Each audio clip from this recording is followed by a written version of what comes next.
iOS 9.3 brings surround sound to supported devices. Benchmark tests show that the 9.7-inch iPad Pro is underpowered. Google is making its own keyboard for iOS.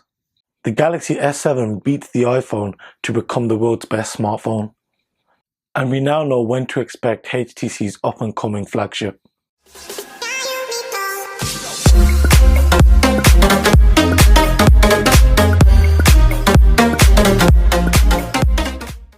Now, this past Monday at Apple's keynote event, they launched the new iPad Pro and the new 4-inch iPhone, the iPhone SE. They also touched up on iOS 9.3. They talked about how iOS 9.3 brings new features such as night shift mode, which will shift the color of the screen from the blue end of the spectrum to the more warmer side of the light spectrum. They also talked about the ability to lock your notes with either Touch ID or a password.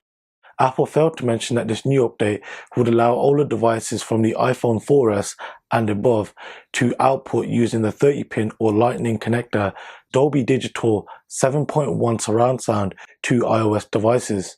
Now to the very interesting news of the day. It turns out that Google could be making their own third-party keyboard extension for iOS.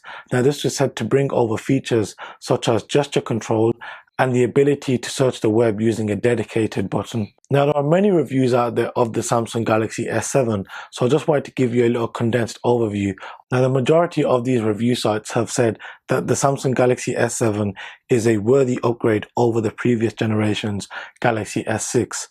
Now this is as it brings back the water resistance, the expandable memory, and not to mention it also has the brilliant design which the previous generation had. Now the majority of people have said that the camera is good, but it's not excellent, and they've also said that they've had concerns with the battery life as it's not been as good as previous models have been.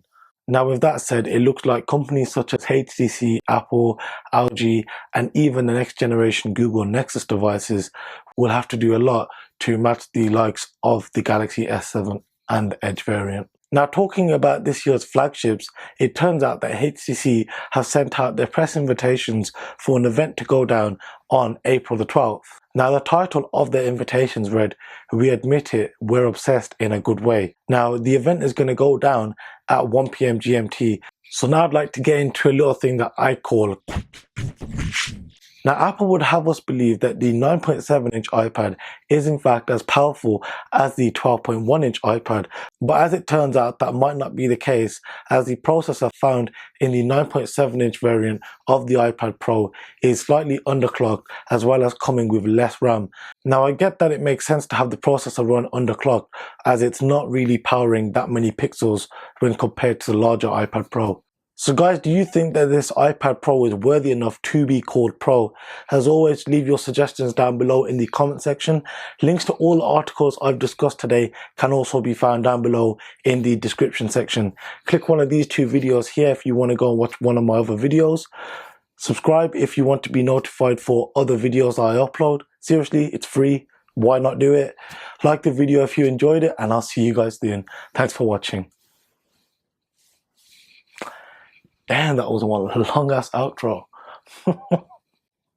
Oh man, you may just give yourself a scratch and it's just like, oh.